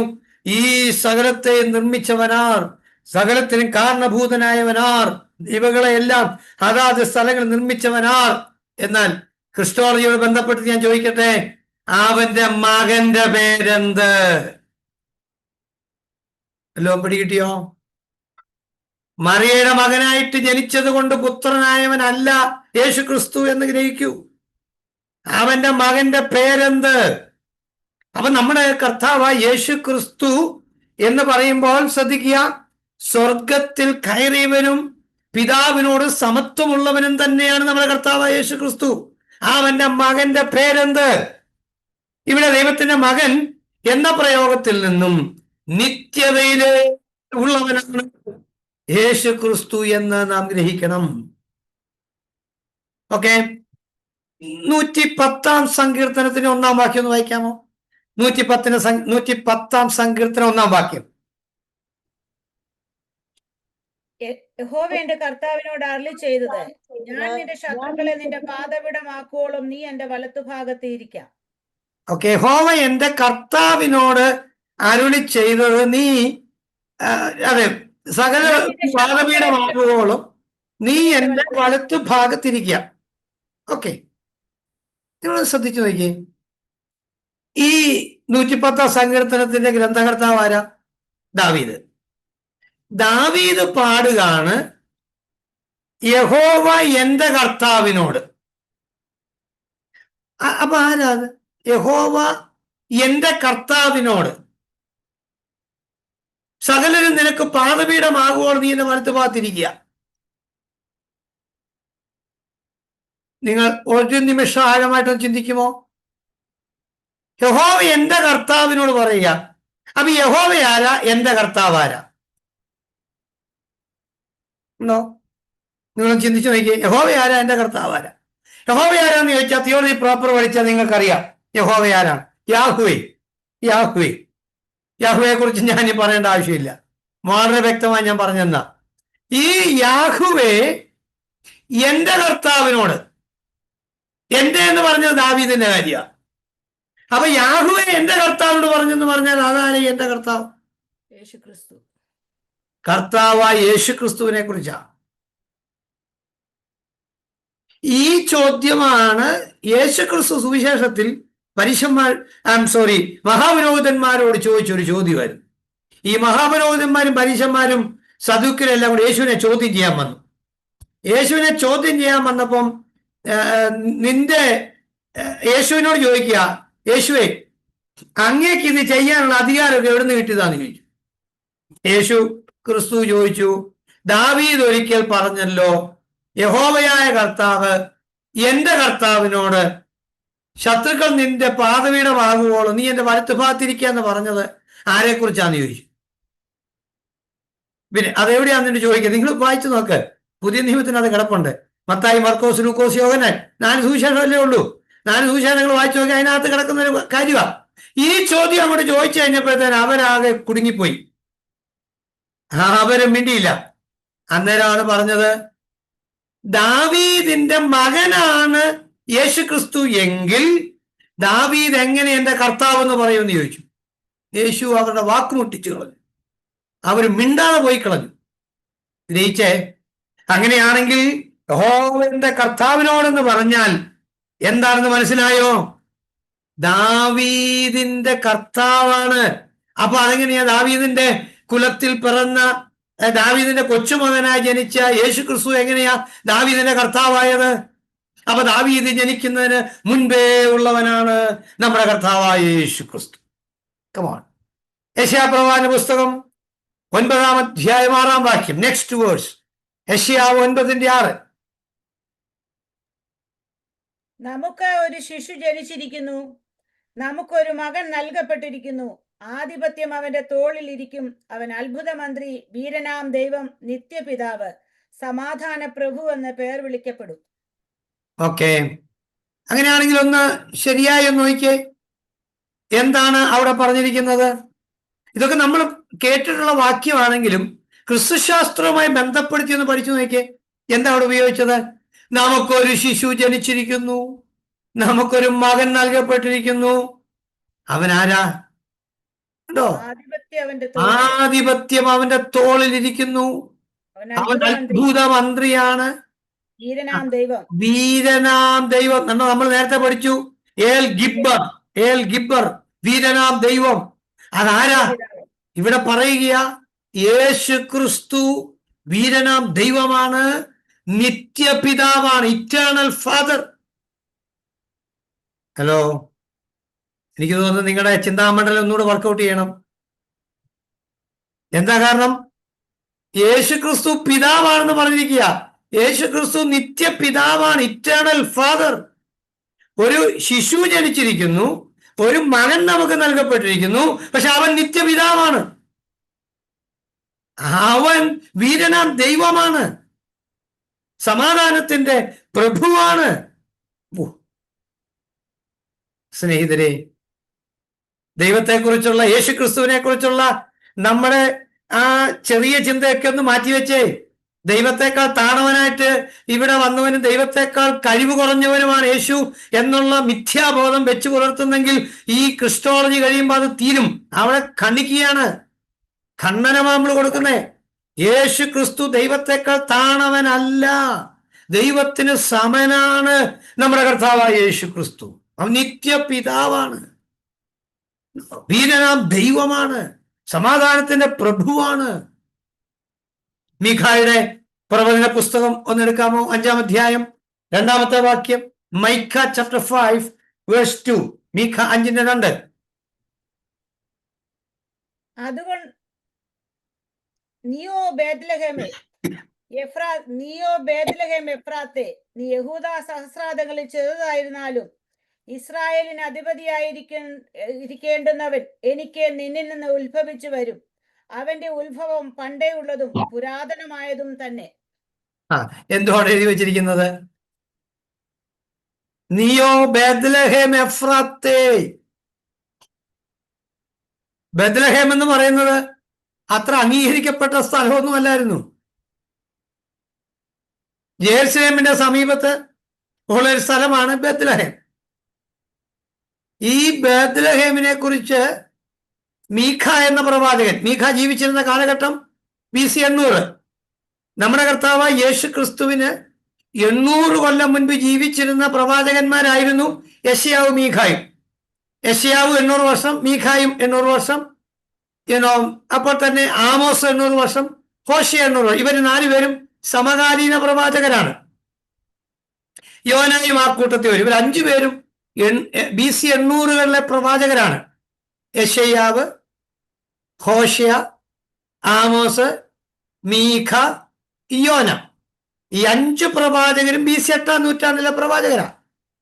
ഈ 8-ാം നൂറ്റാണ്ടിൽ പ്രവചിച്ച പ്രവാചകന്മാരിൽ ഒരുവനായ മീഖ പറയുക, പ്രവചനാത്മാവിൽ പറയുക, യഹൂദ്യയിലെ ബേത്ലഹേമേ. ഉണ്ടോ? എന്തുവാ പ്രവചിച്ചത്? നീ സകലതിലും ചെറിയതായിരുന്നാലും ഇസ്രായേലിനെ മേയ്പ്പാനുള്ള തലവൻ നിന്നിൽ നിന്നാണ് പുറപ്പെട്ടു വരുന്നത്. മാനവ ലോകത്തെ മുഴുവൻ മേയ്പ്പാനുള്ളവൻ ജനിക്കാൻ പോകുന്ന സ്ഥലം ബേത്ലഹേം ആയിരിക്കുമെന്ന് മീഖ പ്രവാചകൻ പ്രവചിച്ചു. ഇനി അവന്റെ ജനനമോ? അതും അതിനകത്ത് പറഞ്ഞിരിക്കുക. ജോസഫിനെയും മറിയയുടെയും മകനായി ജനിക്കുമെന്നല്ല അവിടെ എഴുതിയത്. പകരം അവിടെ എഴുതി വെച്ചിരിക്കുന്നത് അവന്റെ ഉത്ഭവം പണ്ടേ ഉള്ളതും പുരാതനമായതും അത്രേ. ഞാൻ പൊക്കിയ കൈ താത്തു പോലുമില്ല എന്ന് പറഞ്ഞ അർത്ഥം മനസ്സിലായോ? അവന്റെ ഉത്ഭവം പണ്ടേ ഉള്ളതും പുരാതനമായതുമാണ്. കേവലം ജോസഫിന്റെയോ മറിയയുടെ ഉള്ളിൽ ജനിച്ചപ്പോൾ, അല്ലെങ്കിൽ മറിയയുടെ ഉള്ളിൽ നിന്ന് പിറന്നു വീണപ്പോൾ ദൈവമായവനൊന്നും അല്ല നമ്മൾ പറയുന്ന യേശു ക്രിസ്തു. അവന്റെ ഉത്ഭവം പണ്ടേ ഉള്ളതാണ്, പുരാതനമായതാണ്. അതുകൊണ്ടൊക്കെയാണ് നമ്മൾ ഈ ക്രിസ്മസ് ആഘോഷങ്ങൾക്കൊന്നും വലിയ പ്രാധാന്യത കൊടുക്കാത്തത്. അവൻ ഇന്നലെ ജനിച്ചതല്ലല്ലോ. Anyway, okay. ദാനിയേൽ പ്രവാചക പുസ്തകം 7-ാം അധ്യായത്തിൽ 9-ാം വാക്യം കൂടെ ഒന്ന് വായിച്ചോളൂ. 7:9. ദാനിയേൽ 7:9. ഞാൻ നോക്കിക്കൊണ്ടിരിക്കെ അവൻ ന്യായാസനങ്ങളെ വെച്ച് വയോധികനായ ഒരുത്തനിരുന്ന്, അവന്റെ വസ്ത്രം ഹിമം പോലെ വെളുത്തതും അവന്റെ തലമുടി നിർമ്മലമായ ആട്ടുരോമം പോലെയും അവന്റെ സിംഹാസനം അഗ്നിജ്വാലയും അവന്റെ രഥചക്രങ്ങൾ കത്തുന്ന തീയുമായിരുന്നു. സിംഹാസനങ്ങൾ അഗ്നിജ്വാലയും. ആ വർണ്ണന നിങ്ങൾ കേട്ട് കഴിഞ്ഞു. ആ വയോധികനായ മനുഷ്യൻ ആരാ എന്ന് ചോദിച്ചാൽ ഉത്തരം ഒന്നേ ഉള്ളൂ, യേശു ക്രിസ്തുവാണ്. യേശു ക്രിസ്തുവാണ്. അത് ഈ ദാനിയേൽ വെളിപ്പാട് കാണുന്നുണ്ട്, യോഹന്നാൻ വെളിപ്പാട് കാണുന്നു. യോഹന്നാൻ കാണുന്ന വെളിപ്പാടിനകത്ത് 4-ാം അധ്യായത്തിനകത്തൊക്കെ വർണ്ണിക്കുന്ന വർണ്ണനകളും ഇതും ഒക്കെ സെയിം തന്നെയാണ്. ദാനിയേലും ഈ സ്വർഗസിംഹാസനമാണ് കാണുന്നത്, യോഹന്നാനും സ്വർഗസിംഹാസനമാണ് കാണുന്നത്, യഹസ്കേലും സ്വർഗസിംഹാസനം കാണുന്നുണ്ട്, ഈ പ്രവാചകരൊക്കെ സ്വർഗസിംഹാസനം കാണുന്നുണ്ട്. ഇവരിത് കണ്ടു കഴിഞ്ഞിട്ട് ഇവർ നേരെ നിന്നില്ലെന്ന് മാത്രമേ ഉള്ളൂ. യഹസ്കേല് ഈ ദർശനം എല്ലാവരും കണ്ടപ്പോഴത്തേന് കവിണ്ണു വീണുപോയി. യെശയ്യാവ് ഈ ദർശനം കണ്ടപ്പോഴത്തേന് വിളിച്ചു പറഞ്ഞു, അയ്യോ, ഞാൻ ശുദ്ധിയില്ലാത്ത അതരങ്ങളുള്ള ഒരു മനുഷ്യനാണ്, ശുദ്ധിയില്ലാത്ത ജനത്തിന് നടുവിലാണ് ഞാൻ പാർക്കുന്നത് എന്ന് പറഞ്ഞ് നിലവിളിച്ചവനായിരുന്നു യെശയ്യാവ്. യഹസ്കേൽ ഇത് കണ്ടപ്പോൾ കവിണ്ണു വീണു നിലത്ത്. ദാനിയേൽ ഇത് കണ്ടപ്പോൾ അവന്റെ ബലം പോയി. ഈ പുസ്തകം വായിച്ചു നോക്ക് സ്നേഹിതരെ, അവന്റെ ഉള്ളിലെ ബലം മുഴുവൻ പോയി, മരിച്ചവരെ പോലെ അവിടെ കിടക്കുക. അപ്പോഴാണ് വന്ന് മനുഷ്യപുത്രൻ സദൃശനായവൻ അവന്റെ ദേഹത്ത് കൊട്ടിയിട്ട് പറഞ്ഞു, ബലപ്പെട്ടിരിക്കെ ബലപ്പെട്ടിരിക്കെ എന്ന് പറഞ്ഞ് അവനെ ഉണർത്തിയില്ലേ? ഞാൻ പറയട്ടെ, ഞാനോ നിങ്ങളോ ഇതുപോലെയുള്ള ദർശനങ്ങൾ കാണാത്തത് കൊണ്ടാണ് പലപ്പോഴും നമ്മളൊക്കെ വഴക്കാളികളായിട്ടൊക്കെ മാറുന്നത്. യേശുവിന്റെ ദർശനം കിട്ടിയാൽ, ഈ വചനത്തിന്റെ ദർശനം കിട്ടിയാൽ നമ്മുടെ സ്വഭാവമേ മാറും, അടിമുടി മാറും. അപ്പൊ ഈ ദാനിയേലിന്റെ പുസ്തകത്തിൽ പറഞ്ഞതും കർത്താവ് യേശു ക്രിസ്തുവിനെ കുറിച്ചാണ്. ഇനി ഉൽപ്പത്തി പുസ്തകത്തിനകത്തൊന്ന് വരാം. 49 10 വാക്യം കണ്ടോ? ഉൽപ്പത്തി പുസ്തകം 49:10. അവകാശമുള്ളവൻ വരുവോളം ചെങ്കോൽ യഹൂദയിൽ നിന്നും രാജദണ്ഡ അവന്റെ കാലുകളുടെ ഇടയിൽ നിന്നും നീങ്ങി പോകയില്ല. ഒന്ന് നോക്കിയേ, മതി. ഉൽപ്പത്തി പുസ്തകത്തിനകത്ത് 49 അധ്യായം എന്ന് പറയുന്നത് ഭാവി പറയുന്ന അധ്യായമാണ്. രൂപൻ ഗോത്രം, ശിമയൻ, ഓരോ ഗോത്രത്തോടും ഇങ്ങനെ ഭാവി പറയുക. നിങ്ങൾക്കിത് കഴിഞ്ഞ് വായിക്കേണ്ടവർ ഇന്ന് വായിച്ച് പഠിച്ചാൽ മതി. ഈ ക്ലാസ്സിൽ വെച്ചാൽ ഇതിപ്പോൾ 10 മണി കഴിയുമല്ലോ. ഇത് കഴിയുമ്പോൾ നിങ്ങൾ 49 അധ്യായം വായിച്ചു നോക്കണം.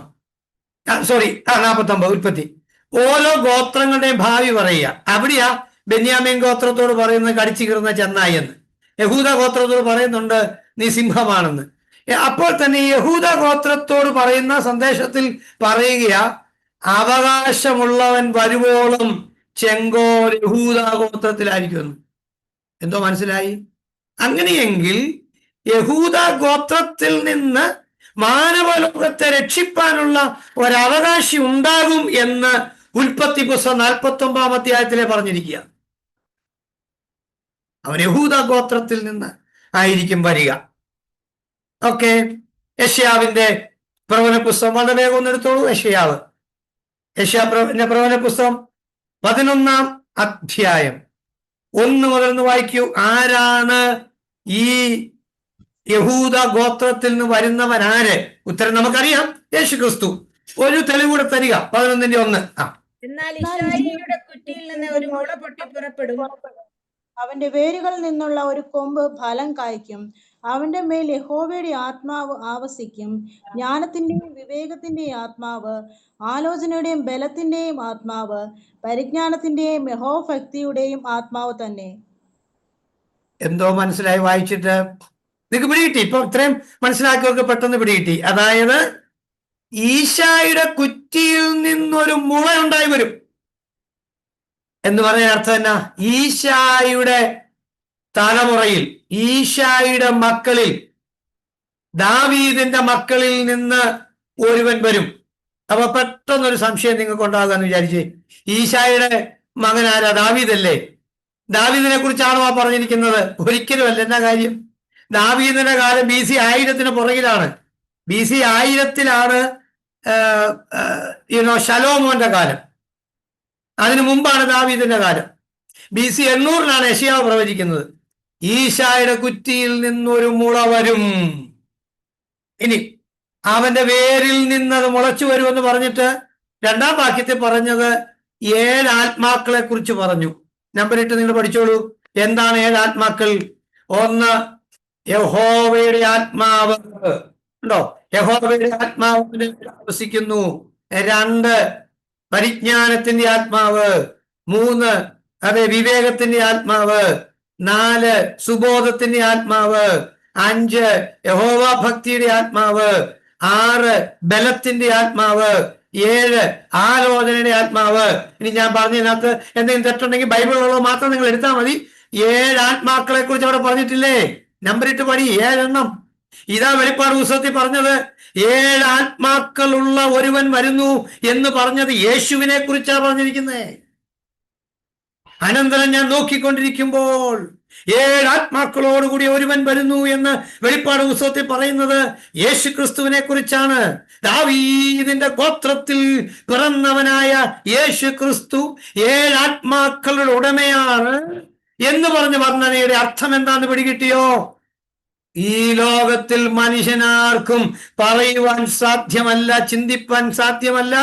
ഈ കർത്താവ് യേശു ക്രിസ്തു ഈശായുടെ കുറ്റിയിൽ നിന്ന് ഉരുത്തിരിയുന്ന ഒരു മുളയായിരിക്കും. ഉണ്ടോ? പിന്നീട് അത് യഹോവയുടെ മുള എന്നും ദാവീദിന്റെ മുള എന്നും ഒക്കെ ധാരാളം പദങ്ങൾ വിശുദ്ധ ബൈബിളിൽ അവിടെ എവിടങ്ങളിലൊക്കെ രേഖപ്പെടുത്തിയിട്ടുണ്ട്. ഇതെല്ലാം യേശു ക്രിസ്തുവിനെ കുറിച്ചാണ്. യെശയ്യാവിന്റെ പുസ്തകം ഇതേ യെശയ്യാവ് തന്നെ നമുക്കറിയാമല്ലോ. 7-ാം അധ്യായത്തിനകത്ത് 14-ാമത്തെ വാക്യത്തിൽ പറയുന്നത് നമുക്ക് എല്ലാവർക്കും അറിയാവുന്ന വാക്യമാണ്. 7:14 പറഞ്ഞിട്ടുള്ള കാര്യം എന്താണ്? 7:14 അതുകൊണ്ട് കർത്താവ് തന്നെ നിങ്ങൾക്ക് ഒരു അടയാളം തരും. ഗർഭിണിയായ മകനെ പ്രസവിക്കും, അവനെ ഇമ്മാനുവേൽ എന്ന് പേർ വിളിക്കും. ഓക്കെ, മതി. ഒരു ചെറിയൊരു പ്രശ്നമുണ്ട് കേട്ടോ. നിങ്ങൾ ഈ യൂട്യൂബിനകത്ത് പിന്നെ കേൾക്കുമ്പം ഈ ഒരുമിച്ച് വായിച്ചാൽ ഒന്നും തിരിയത്തില്ല. ആരെങ്കിലും ഒരാൾ വായിച്ചിട്ടേ കാര്യമുള്ളൂ. 3 പേർ ഒരുമിച്ച് വായിച്ചാൽ യൂട്യൂബ് പിന്നെ നിങ്ങൾ കേൾക്കുമ്പോൾ ഒന്നും കേൾക്കാൻ പറ്റില്ല ആ വായിക്കുന്ന ഭാഗത്ത്. ഓക്കെ, നമ്മുടെ സമയം തീർന്നു. ഒന്ന് ശ്രദ്ധിക്കൂ, എന്താ അവിടെ പറഞ്ഞിരിക്കുന്നത്? കണ്ടോ? കന്യക ഗർഭിണിയായി ഒരു മകനെ പ്രസവിക്കും. അതാണ് നിങ്ങളുടെ അടയാളം. കന്യക ഗർഭിണിയായ ഒരു മകനെ പ്രസവിക്കും. ദൈവം നമ്മോടുകൂടെ അർത്ഥമുള്ള ഇമ്മാനുവേൽ എന്നവന് പേര് വിളിക്കണം. മാനവ ലോകത്തെ അവൻ രക്ഷിക്കുന്നവനാണ്. നിങ്ങളൊന്ന് ഓർത്തു നോക്കിയേ. ഈ പദം ആണ് ശിമ്യോൻ എന്ന് പറയുന്ന ആള് പകർത്തി എഴുതാൻ വേണ്ടി തുടങ്ങിയപ്പോൾ അദ്ദേഹം എഴുതിയില്ല. അദ്ദേഹം എഴുതാൻ മടിച്ചു. കാരണം കന്യക ഗർഭിണിയായ മകനെ പ്രസവിക്കുന്ന എഴുതാൻ തന്റെ തൂലിക ചലിപ്പിക്കാൻ തനിക്ക് പറ്റാതെ വന്നു. മനസ്സുകൊണ്ട് തനിക്ക് അതിനോട് യോജിക്കാൻ കഴിയാതെ വന്നു. അപ്പോഴാണ് ദൈവം തനിക്ക് പരിശുദ്ധാത്മാവിൽ പ്രത്യക്ഷപ്പെട്ടു. എന്നിട്ട് പറഞ്ഞു, നീ കുഞ്ഞിനെ കണ്ടിട്ടല്ലാതെ മരിക്കുകയാണെന്ന് പറഞ്ഞു. എഴുതിക്കോളാം. അങ്ങനെയാണ് ശിമ്യോൻ എഴുതിയത്. ശിമ്യോൻ എഴുതി കഴിഞ്ഞിട്ട് ശിമ്യോന് മരിക്കാൻ പറ്റുന്നില്ല. പടുവൃദ്ധനായ ഒരു മനുഷ്യനാണെന്നാണ് പറഞ്ഞിരിക്കുന്നത്. വയോവൃദ്ധനായ ഒരു മനുഷ്യൻ. സാധാരണ 80 വയസ്സല്ല, 100 വയസ്സ്, 120, അതിൻ്റെയൊക്കെ അപ്പുറത്ത് 100-300 വയസ്സുണ്ടെന്നാണ് വേദശാസ്ത്രി പലരും പറയുന്നത്. എനിക്ക് അതിനെക്കുറിച്ച് തർക്കമൊന്നുമില്ല. ഏതായാലും വയോവൃദ്ധനായ ഒരു മനുഷ്യൻ താൻ ദൈവാലയം വിട്ടുപിരിയാതെ കാത്തിരിക്കുക. എന്തിനാണെന്നറിയാവോ? കന്യക ഗർഭിണിയായ മകനെ പ്രസവിക്കും, ഈ മകനെ കാണാതെ മരിക്കാൻ പറ്റില്ല. അങ്ങനെ കാത്തിരിക്കുമ്പോഴാണ് പരിശുദ്ധാത്മാവ് തന്നോട് പറഞ്ഞു, നീ ദൈവാലയത്തിലേക്ക് പോകാൻ പറഞ്ഞു. അങ്ങനെയാണ് അവിടുന്ന് ദൈവാലയത്തിൽ ചെന്നപ്പോൾ ഒരു കുറുമ്പ്രാവിനെ യാഗം കഴിച്ചുകൊണ്ട് പാവപ്പെട്ട വീട്ടിലെ ഒരു യോസഫും മറിയും ഒരു കുഞ്ഞിനെയും കൊണ്ട് വരുന്നു. ഉണ്ടോ? പാവപ്പെട്ടവന്റെ വീട്ടിലെ ഒരു കുഞ്ഞ്. അതുകൊണ്ടാണ് ഒരു കുറുമ്പ്രാവിനെ അവിടെ യാഗം കഴിച്ചത്. ദരിദ്ര കുടുംബത്തിലാണ്. ആ കുഞ്ഞിനെ കയ്യിലെടുത്തിട്ട് പറഞ്ഞ വാക്കാണ്, ഇപ്പോൾ നാഥ തിരുവചനം പോലെ അടിയനോടുള്ള അങ്ങയുടെ വാഗ്ദത്തം നിറവേറട്ടെ. കർത്താവിന്റെ ക്രിസ്തുവിനെ കാണും മുമ്പ് മരിക്കയില്ല എന്ന് ഉണ്ടായ വെളിപ്പാട് അവിടെ വെച്ച് അത് ഏറ്റു പറഞ്ഞു. അങ്ങനെയാണെങ്കിൽ കന്യ ഗർഭിണിയായില്ലേ, ഒരു മകനെ പ്രസവിച്ചില്ലേ? ആ മകനാണ് മാനവത്തിന്റെ രക്ഷകനായ കർത്താവ് യേശു ക്രിസ്തു. സത്യത്തിൽ യേശുവിന്റെ ജനനത്തിങ്കൽ ജോസഫിനും മറിയയ്ക്കും പങ്കില്ല. നമ്മൾ ശരിയായി ഗ്രഹിക്കണം. അവനാരാ? അവന്റെ ഉത്ഭവം പണ്ടേ ഉള്ളത്, അവന്റെ ഉത്ഭവം പുരാതനമായത്. ഓക്കെ, ദൈവം നമ്മെ സഹായിക്കട്ടെ. നമ്മൾ ഇതിന്റെ പഠനം തുടങ്ങിയതേ ഉള്ളൂ. യേശു ക്രിസ്തുവിനെ കുറിച്ച് വളരെ ഡീപ്പായിട്ട് നമ്മൾ പഠിക്കാൻ പോകുന്നു. നിങ്ങൾ സ്നേഹിതരായിട്ടുള്ളവരോടൊക്കെ ഒന്ന് പറഞ്ഞോളൂ, കാര്യമായിട്ട് അത് പഠിക്കൂ, യേശുവിനെ കുറിച്ച് പഠിക്കൂ. ഞാൻ ഇന്ന് 10 മണി ആയതുകൊണ്ട് ഇവിടെ നിർത്തുന്നു. ദൈവം നിങ്ങളെ സഹായിക്കട്ടെ. Hand over to pastor Lalu Jacob. Thank you. വളരെ അനുഗ്രഹിക്കപ്പെട്ട രീതിയിൽ ക്ലാസ് എടുക്കുവാൻ കർത്താവിന്റെ ദാസനെ ദൈവം സഹായിച്ചുവല്ലോ. ജോയിൻ ചെയ്ത എല്ലാവർക്കും നന്ദി. നമുക്ക് പ്രാർത്ഥനയോടെ ആശീർവാദത്തോടെ പിരിയാം. ഈ ദിവസങ്ങളിൽ ക്ലാസ്സിൽ ആൾക്കാരൊക്കെ കുറയുന്നുണ്ട്. നിങ്ങൾ മറ്റുള്ളവരെ, വളരെ അനുഗ്രഹിക്കപ്പെട്ട ക്ലാസ്സുകളാണ്, മറ്റുള്ളവരെയൊക്കെ ഉത്സാഹിപ്പിക്കുക. ദൈവം എല്ലാവരെയും സഹായിക്കട്ടെ. ഞാൻ നേരത്തെ ഓർപ്പിച്ചതുപോലെ ആ പ്രിയ മാതാവിൻ്റെ ശവസംസ്കാര ശുശ്രൂഷയിൽ പങ്കെടുത്ത പ്രിയ ബിൻസിക്ക് പ്രത്യേക നന്ദി അറിയിക്കുന്നു. ദൈവം സഹായിക്കട്ടെ, കുടുംബത്തെ ദൈവം ആശ്വസിപ്പിക്കട്ടെ. നമുക്ക് പ്രാർത്ഥനയോടെ ആശീർവാദത്തോടെ പിരിയാം. കർത്താവിൻ്റെ ദാസൻ ന്യൂജേഴ്സിയിൽ നിന്ന് പ്രിയ ഡാനിയൽ അങ്കിൾ പ്രാർത്ഥിക്കുകയും കർത്താവിൻ്റെ ദാസൻ ഷാജിക്ക് ഡാനിയൽ ആശീർവാദം പറയുകയും ചെയ്യും.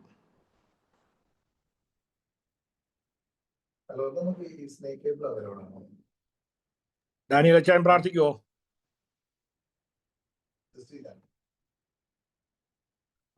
അല്ലെ ദൈവാത്മാവ് പ്രേരിപ്പിക്കുന്ന ആരെങ്കിലും ഒരാൾ അൺമ്യൂട്ട് ചെയ്ത് പ്രാർത്ഥിച്ചാട്ടെ.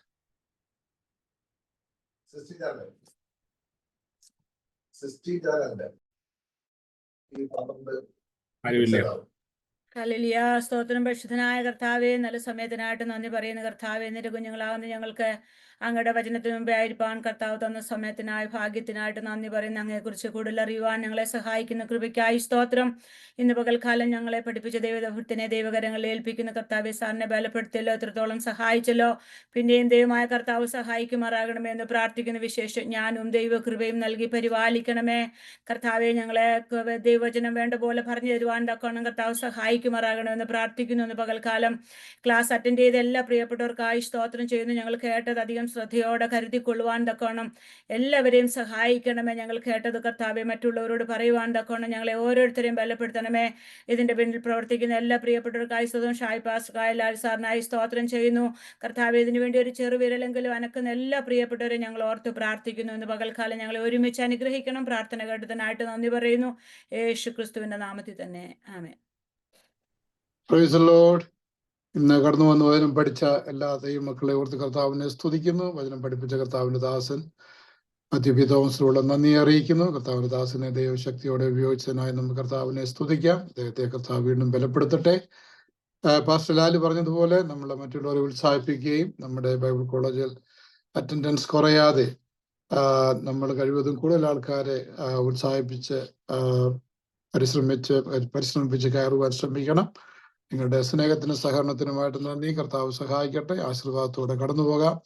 പിതാവായ ദൈവത്തിന്റെ സ്നേഹവും പുത്രനായ ക്രിസ്തുവിന്റെ കൃപയും ആശ്വസിപ്പിച്ച് വഴി നടത്തുന്ന പരിശുദ്ധാത്മാവിന്റെ സംസർഗം കൂട്ടായ്മയും കാവലും നമ്മൾ ഓരോരുത്തരുടെ കൂടെയും അതിനെ പഠിപ്പിച്ച കർത്താവിന്റെ ദാസനോടുകൂടെയും ഈ ഓൺലൈൻ ബൈബിൾ കോളേജിനോടുകൂടെയും ഇന്ന് പറയുന്നേക്കും കർത്താവിന്റെ വരവരെയും ഉണ്ടായിരിക്കുമാറാകട്ടെ. ക്രിസ്തു യേശുവിന്റെ ഞങ്ങളുടെ കർത്താവിനെ നമുക്ക് നന്ദിയോടെ സ്തുതിക്കാം. ഹല്ലേലൂയ, ഹല്ലേലൂയ, ഹല്ലേലൂയ. ആമേൻ. കർത്താവേ അങ്ങ് വരണമേ. God bless you. Have a blessed night. God be with you. ആമേൻ. എല്ലാവർക്കും നന്ദി. നാളെ വൈകിട്ട് 9 മണിക്ക് കാണാം. ദൈവം എല്ലാവരെയും സഹായിക്കട്ടെ. നാളെ വൈകിട്ട് പാസ്റ്റർ CB ആൻഡ്രൂസ് വെളിപ്പാട് പുസ്തകം എടുക്കുന്നു.